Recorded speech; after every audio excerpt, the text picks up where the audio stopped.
My name is Patrick O'Connell. I'm 30 years old and I was a talented and dedicated game designer living in San Jose, California. I was just days away from launching the project of my life, an innovative game that promised to revolutionize the indie market. And soon I would marry Megan Davies, my fiancée and colleague in the industry. I was the creative brain behind the game, having dedicated years to its development. Megan, who was also a designer, seemed supportive, but secretly saw my success as an obstacle to her own ambition. I'm a man of codes and algorithms, more focused on creation than on industry politics. My trust and passion turned out to be my greatest weakness. If you enjoy stories of cold-blooded revenge and gripping plot twists, like this video and subscribe to the channel now. There are brand new, unreleased stories here every day, each one more intense than the last. The betrayal came from where I least expected it. Megan, driven by envy, secretly sabotaged the code of the game I was about to launch. She stole my idea to present it as her own at a major gaming industry conference. I discovered the first signs of sabotage at the last minute while reviewing the code before delivering the final version. Small changes, bugs planted intelligently, linking directly back to her. The penny dropped. My fiancé had stolen and sabotaged the work of my life. I felt a piercing pain, a betrayal that went beyond love, but the shock gave way to cold clarity and determination. I wouldn't make a scene backstage. The revenge would be on stage, public, devastating. Megan Davies, 30 years old, my fiancée and professional colleague, had revealed herself to be envious and ambitious. Her justification was the pursuit of recognition and glory. She believed that by appropriating my idea, she would achieve the success she craved more quickly.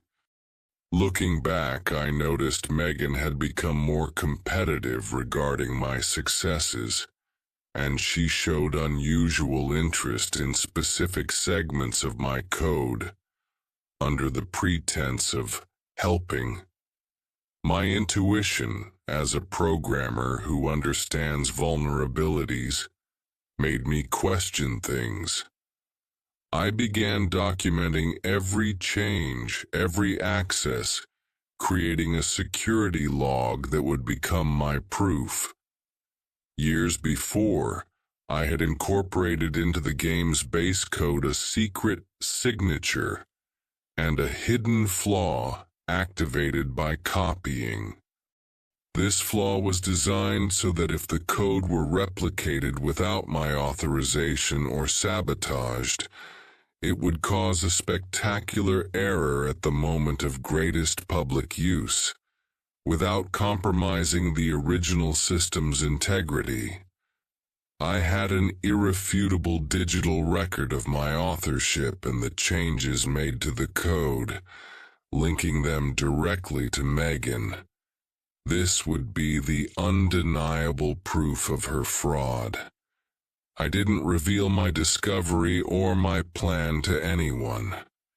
My focus was ensuring the hidden flaw would be activated on the most public stage possible, the major gaming industry conference.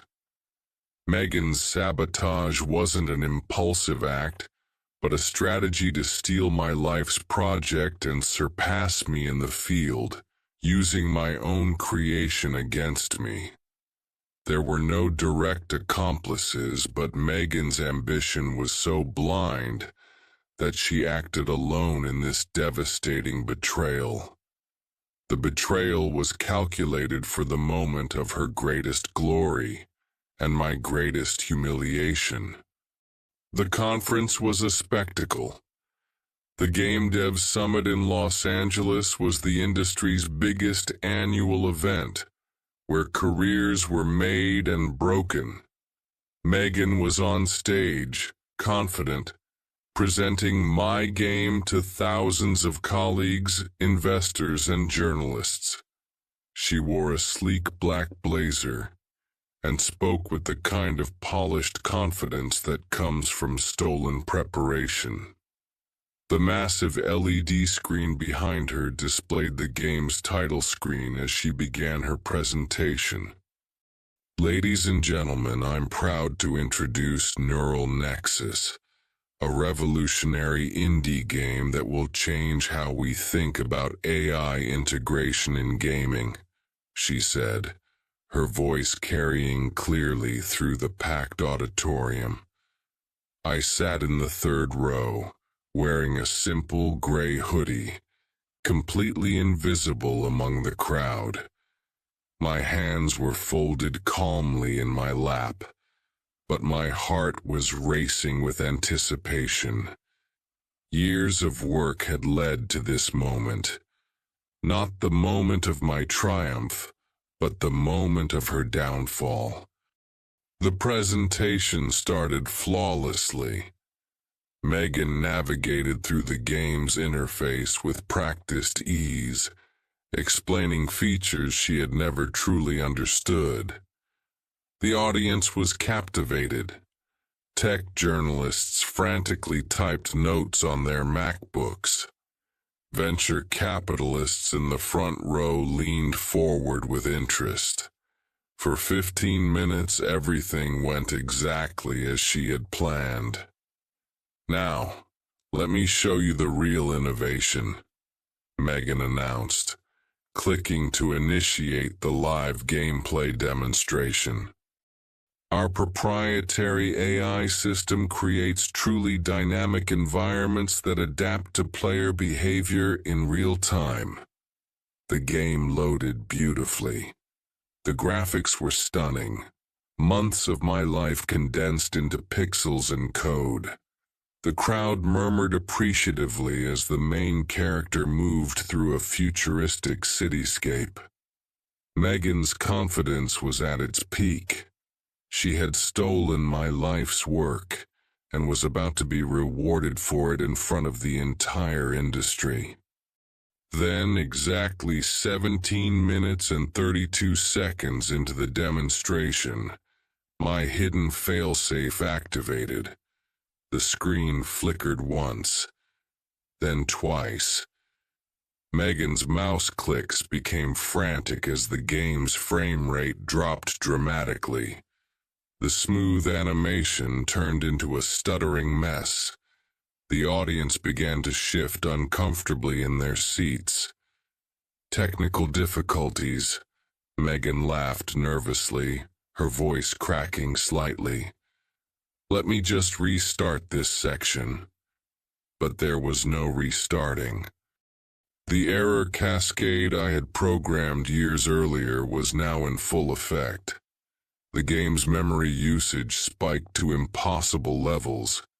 The beautiful textures began corrupting, turning into psychedelic nightmares. The character models stretched and distorted beyond recognition. I'm not sure what's happening, Megan stammered, desperately clicking through menus that were no longer responding. Her polished confidence was evaporating in real time. The crowd was no longer murmuring. They were dead silent, watching a career implode on stage. The enormous screen behind Megan now displayed a grotesque error message in bright red text. System integrity compromised. Unauthorized modification detected. My failsafe wasn't just causing the game to crash. It was broadcasting the evidence of tampering to everyone in the auditorium. Lines of code scrolled across the screen, highlighting the exact modifications Megan had made, time-stamped and traced back to her development environment. This isn't... Megan's voice trailed off as she realized what was happening. Her face went pale as she read the error messages appearing on the screen behind her. The conference organizers rushed onto the stage. The head of tech operations, a middle-aged man in a Microsoft t-shirt, grabbed the microphone. "Ladies and gentlemen, we're experiencing some technical difficulties. We'll take a brief recess while we investigate." But the damage was done. In the span of 5 minutes, Megan Davies had gone from industry rising star to public fraud. The error logs clearly showed unauthorized code modifications, plagiarism markers, and most damning of all, my original authorship timestamps embedded deep within the game's architecture. As the auditorium erupted in confused chatter, I remained perfectly still in my seat, watching Megan's world collapse with the same calm precision I had used to program its destruction. She stood frozen on stage, staring at the evidence of her betrayal displayed in 40-foot-high letters behind her. The Game Dev Summit had just witnessed the most spectacular public failure in its 15-year history, and I was the only person in that room who knew it was exactly what was supposed to happen. The 30-minute recess stretched into 2 hours.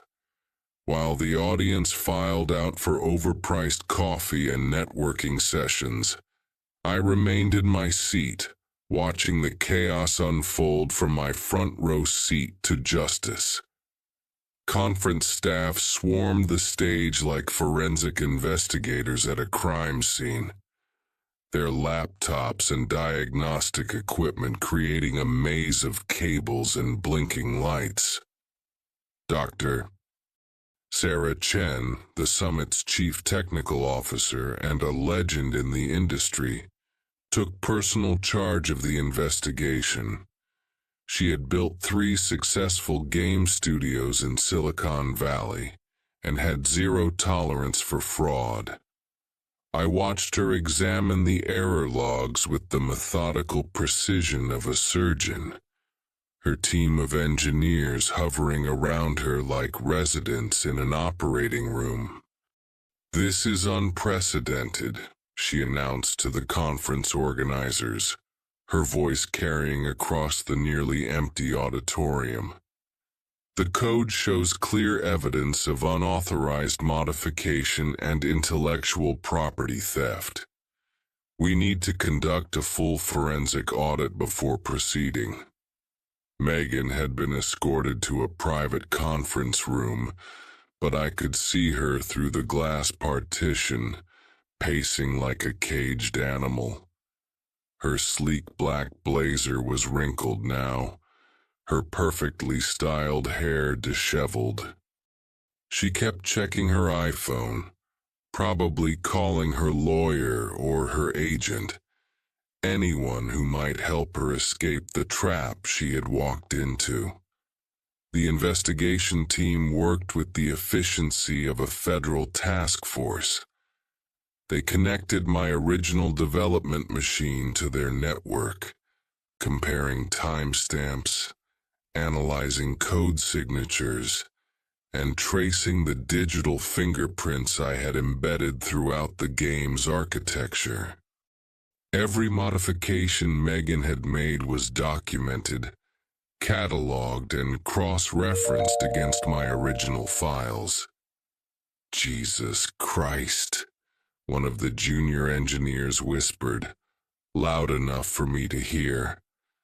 This is like a master class in digital forensics. Whoever wrote this original code is a genius. I allowed myself a small smile. The irony wasn't lost on me. They were praising my work while investigating its theft. Doctor. Chen approached the microphone as the audience began filtering back into the auditorium. The buzz of conversation died immediately. In the gaming industry, her word was law, and everyone knew something significant was about to happen. "Ladies and gentlemen," she began, her voice carrying the weight of absolute authority. "After a comprehensive forensic analysis, we have determined that the game presented by Ms. Davies contains stolen intellectual property and unauthorized code modifications." The auditorium erupted. Journalists scrambled for their phones. Investors whispered urgently to their assistants, and developers throughout the crowd exchanged shocked glances. This was bigger than just a technical failure. This was a public execution. "The original code was written by Patrick O'Connell," Dr. Chen continued, and my name echoed through the sound system like a verdict. "Mr. O'Connell's authorship is conclusively proven by embedded timestamps, coding signatures, and a sophisticated authentication system built into the game's core architecture." I stood up slowly, my legs slightly shaky after sitting motionless for hours. 3,000 pairs of eyes turned toward me as I made my way to the aisle. The crowd parted like the Red Sea, creating a path to the stage. I could hear cameras clicking, phones recording, and the low murmur of recognition spreading through the audience.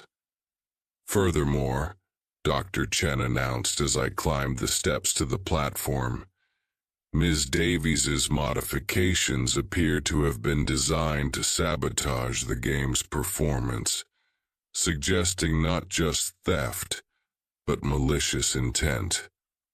The irony was perfect. Megan's clumsy attempts to cover her tracks had actually made the sabotage look intentional, adding malicious damage to the charges of plagiarism. My hidden failsafe had been so elegantly designed that it appeared to be part of her sabotage rather than my revenge. I reached the microphone, looking out over an audience that an hour ago had been ready to celebrate a fraud. The massive screen behind me now displayed my original code, clean and elegant, next to Megan's butchered modifications. The contrast was stark, like comparing a Beethoven symphony to a child banging on pots and pans. 3 years ago, I began developing neural nexus in my apartment in San Jose, I said, my voice steady despite the adrenaline coursing through my veins. Every line of code, every algorithm, every creative decision came from countless nights of work and innovation. The audience was dead silent, hanging on every word. In the gaming industry, intellectual property theft was the ultimate sin, and they were witnessing its exposure in real time. Ms. Davies had access to my development environment as my fiancée and colleague, I continued, letting that relationship detail sink in. She used that trust to steal my work and present it as her own. But as you can see, the truth has a way of revealing itself. I gestured to the screen behind me, where the forensic evidence was displayed in undeniable detail. Code timestamps, modification logs, and authentication signatures created an airtight case that would hold up in any court of law. The gaming industry is built on creativity, innovation, and trust, I said, my voice growing stronger with each word. When someone violates that trust, they don't just harm an individual. They harm the entire community that depends on intellectual honesty. The applause started slowly, then built to a thunderous crescendo. 3,000 industry professionals were witnessing the triumph of justice over fraud, and they were celebrating not just my vindication, but the protection of their own creative work. As the ovation continued, I caught sight of Megan through the glass partition. She was slumped in her chair, her face buried in her hands, her career and reputation destroyed in the span of a single afternoon. The woman who had tried to steal my life's work had instead orchestrated her own professional suicide on the biggest stage in the industry. The conference organizers approached me with contracts and business cards, but I wasn't finished yet. This was just the beginning of my comeback story. The aftermath of the Game Dev Summit was swift and merciless. Within hours, the story had spread across every major gaming publication, tech blog, and social media platform.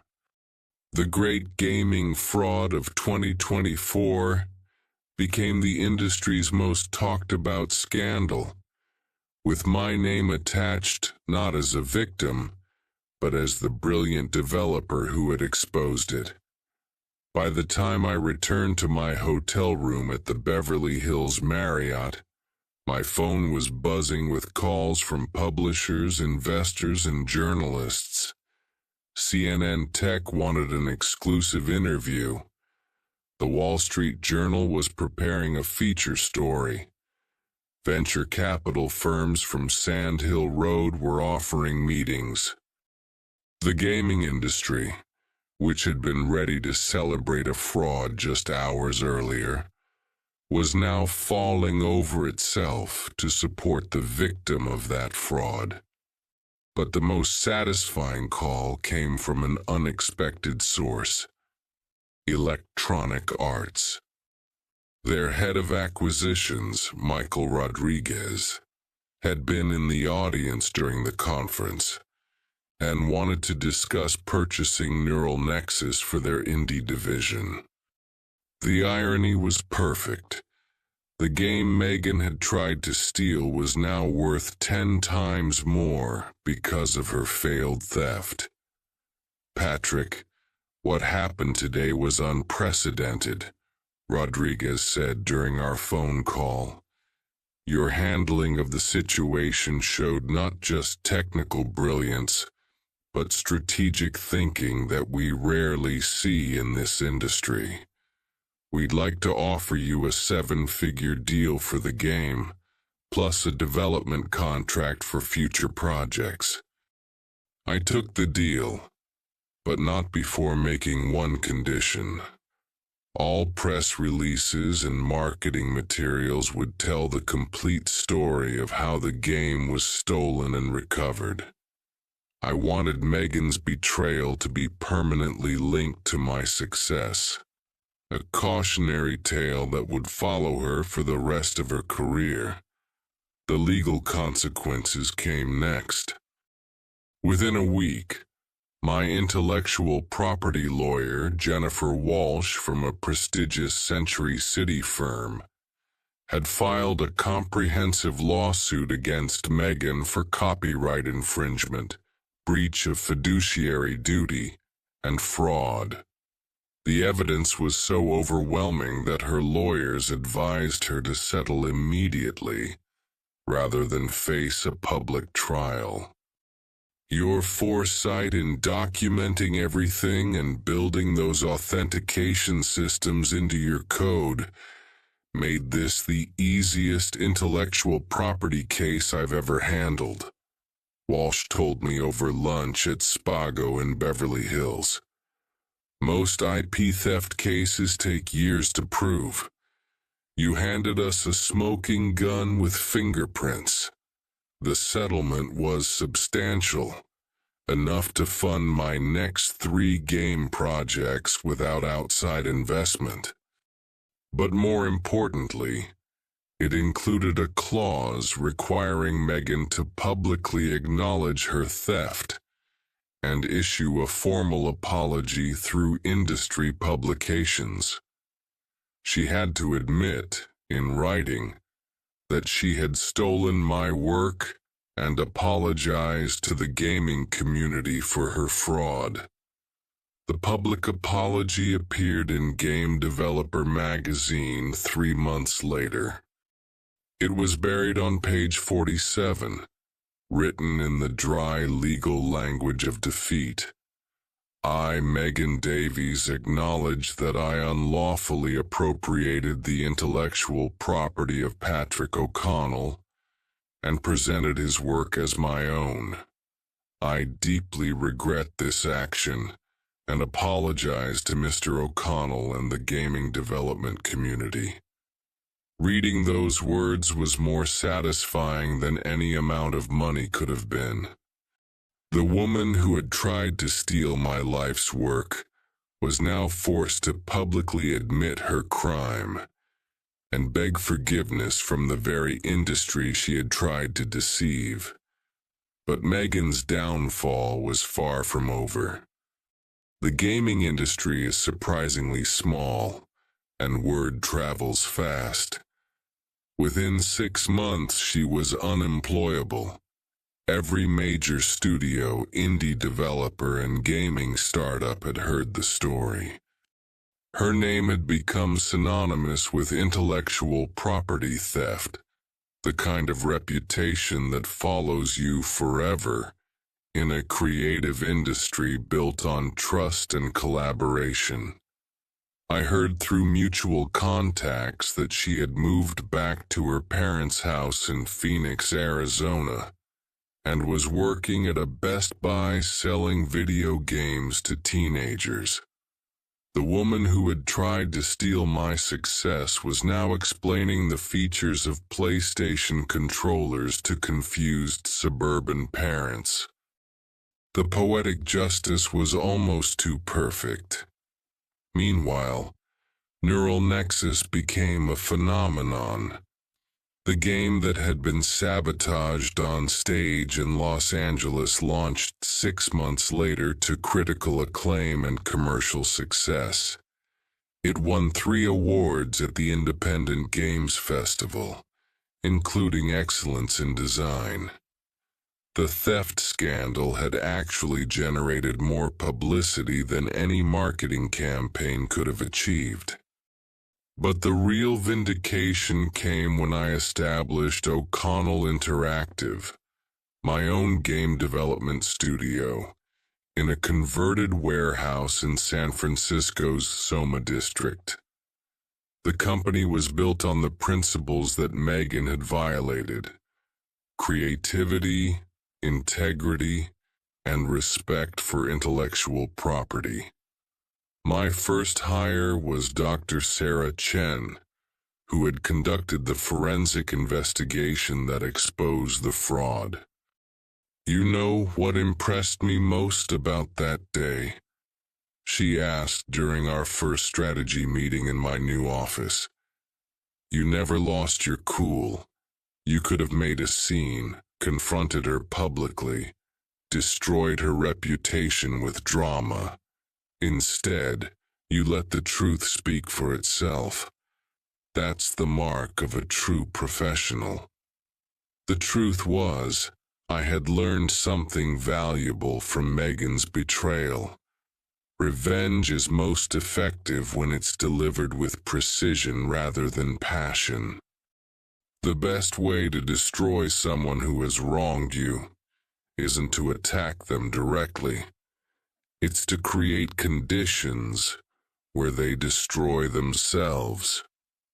2 years later, Neural Nexus had sold over 2 million copies worldwide. O'Connell Interactive had a staff of 35 developers and 3 games in production.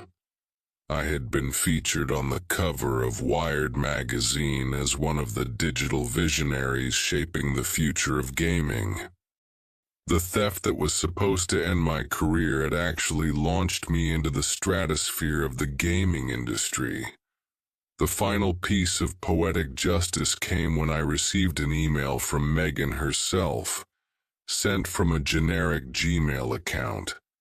The subject line read, "Congratulations on your success." The message was brief. "Patrick, I've been following your career and wanted to say that I'm genuinely happy for your success. I know my actions were inexcusable, and I've had to live with the consequences every day since. You deserved better, and I'm sorry." I read the email twice, then deleted it without responding. Some bridges, once burned, should never be rebuilt. The woman who had tried to steal my life's work had learned the hardest lesson of all, that genuine success cannot be stolen, only earned through talent, hard work, and integrity. If you enjoyed this story, please like this video and leave a comment telling me what you thought.